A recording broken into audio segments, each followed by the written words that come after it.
back to my channel. So today we will be speaking about a very sensitive issue. It is actually something that has been affecting our society for the longest period. It has been affecting especially our young people because when they are going through this period of their life, they honestly don't know how to navigate it because of the sensitivity that is associated with this matter. And as a result of such, I want to use my platform to bring awareness as it relates to suicidal ideation. A lot of persons will not speak about it, a lot of persons will not talk about it, but mental health is actually real. Mental illness is actually real, and we have a lot of persons who are actually suffering in silence in our society. And such, let us see how best we can help persons to successfully navigate through this dark period or this difficult period that they may be going through. Now, if you're new to my channel, please remember to subscribe, like, share, leave a comment, tell a friend to tell a friend to tell a friend to support my channel. Let's grow Kaydian talk shows together. Stay tuned.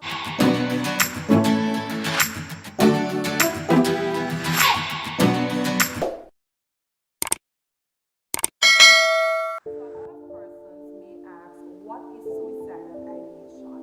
Or probably even think, why is this important? This has nothing to do with me. But guess what? It has a lot to do with everybody because you will come in contact with somebody who might be going through that phase of their life, and you might be able to be of some assistance. So not because right now you may not know anybody who would have actually think about suicide or probably even commit suicide, so you really don't understand the importance or the seriousness of suicide, right? Now, suicide ideation is basically the thought or thinking about taking one's own life. So there's no hope, there's no drive, you don't see the purpose, you don't see the sense of living. Why am I living? What's my reason for living? Why do I have to live if I have to endure all of this trauma or all of this pain? So there's no purpose. And as a result of that, persons are going through suicidal ideation. These are some of the things they think about, right? And I remember the very first time I had to deal with something like that was when I was in church college. I was actually on teaching practical. I have never ever thought I would have listened on the news and hear about persons committing suicide. I mean, you're in college and you're learning about it, but to actually witness somebody actually going through a very difficult moment, a very difficult part in their life, and the first thing that came to their mind was to actually end their life because there was no reason, there was no hope. What's the purpose of living? What's the purpose of continuing? And I remember on teaching practicum, and one day I had a class, and so my class went over a little as it relates to over the, because it was a class before lunch break, and I went a little over the lunchtime. Now, so you know, by then students would be on the corridor, etc. And I remember stepping out of my class, walking on the corridor, I saw a student. So she's in another class that I actually teach. And I was walking by, and one more said, "Hi, Mr. I said, "Hi," but I'm very observant, right? So the moment she said, my eyes basically glanced under her hands. So I went to her and said, "How are you?" You know, I was within a conversation, but I didn't want to create an alarm because other students were actually standing around. And you know, I said to her, "When you have some time, let us speak. I want to talk to you about something." And she came to my office. And when she came to my office, I'm not sure at the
ever had to deal with a suicidal case in terms of somebody thinking about suicidal ideation.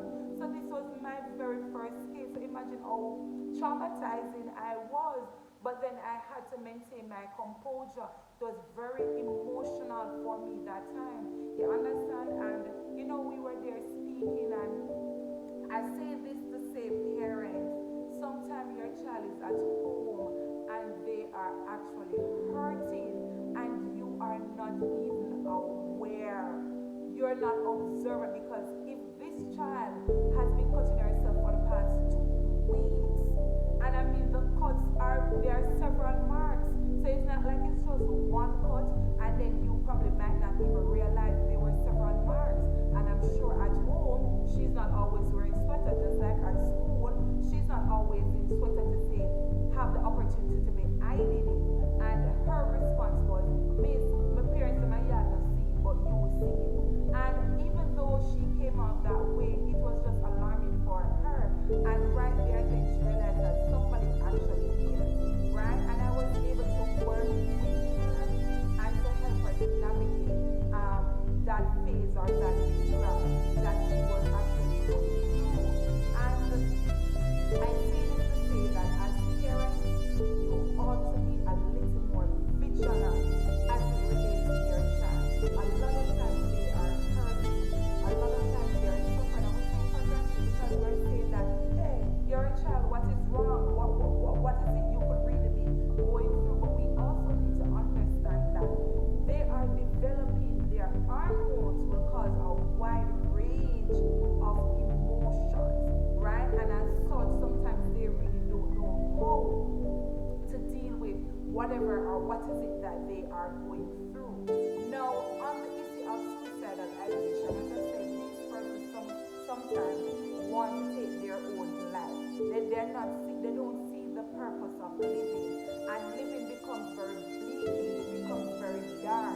And so there are several signs, there are several symptoms, there are several things that as adults and as caregivers and as persons who are in charge and in the care of children and even adults, because we have a lot of adults who actually think about taking their own lives just the same, right?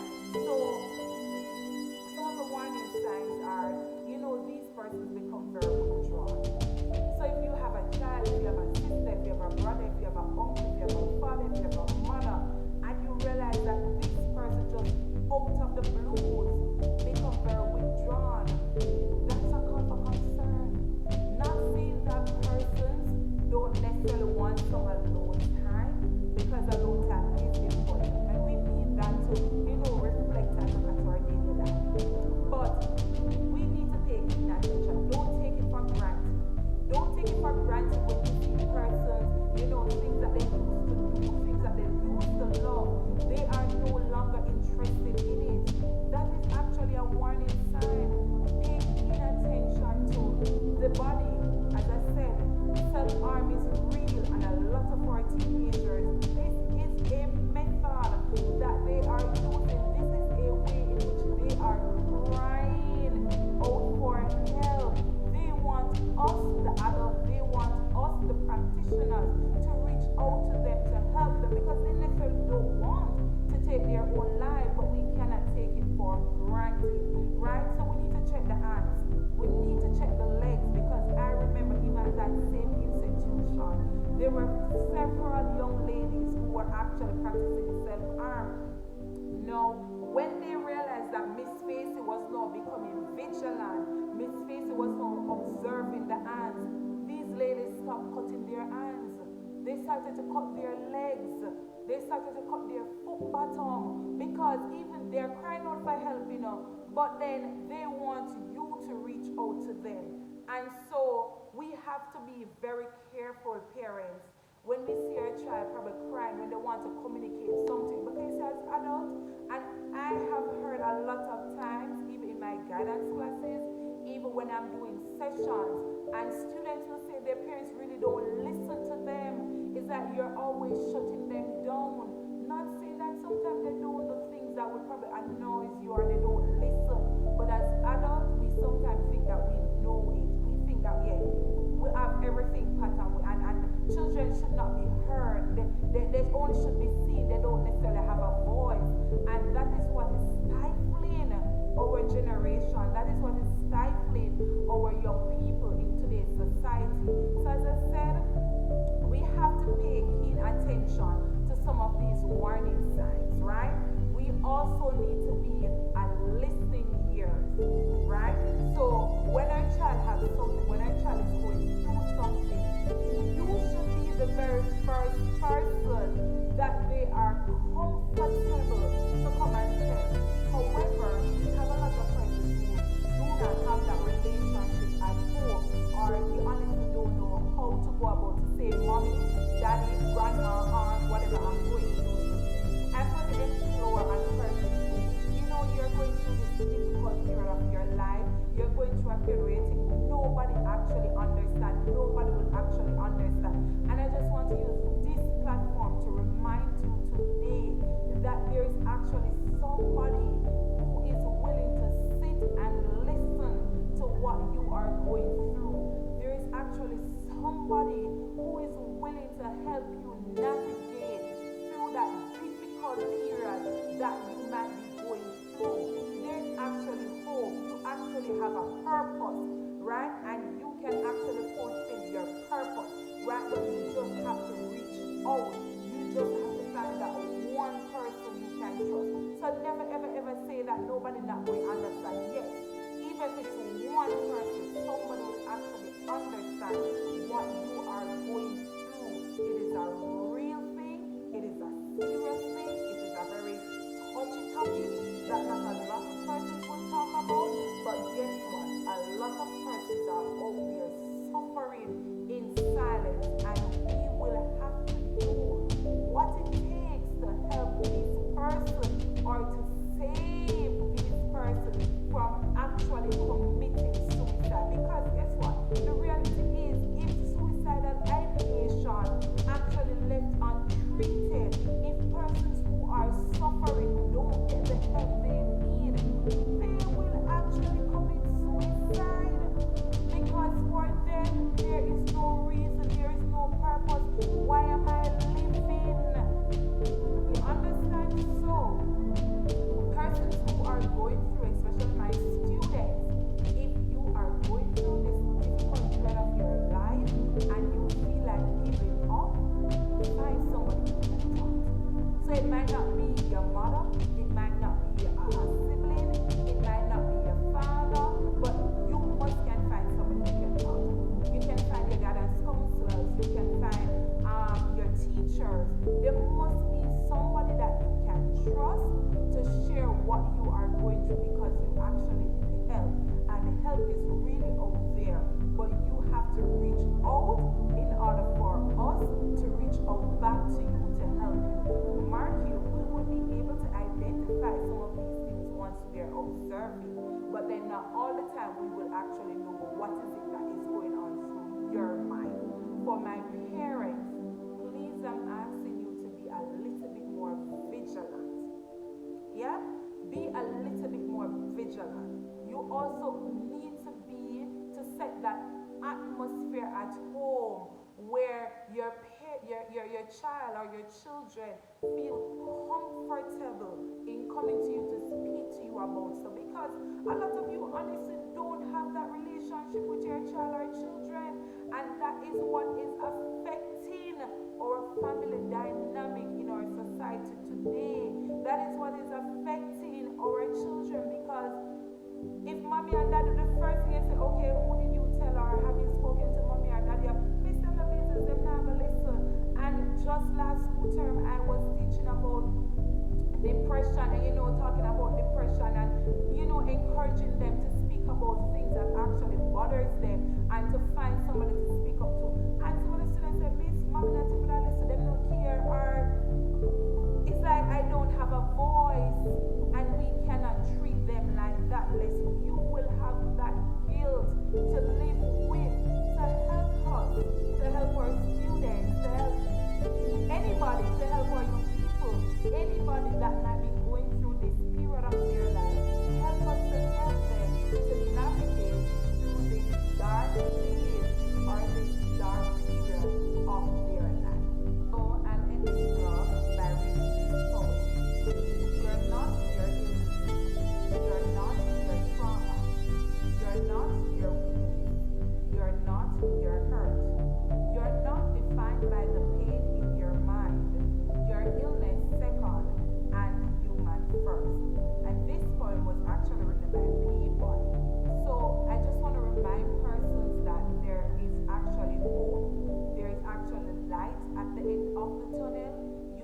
have to reach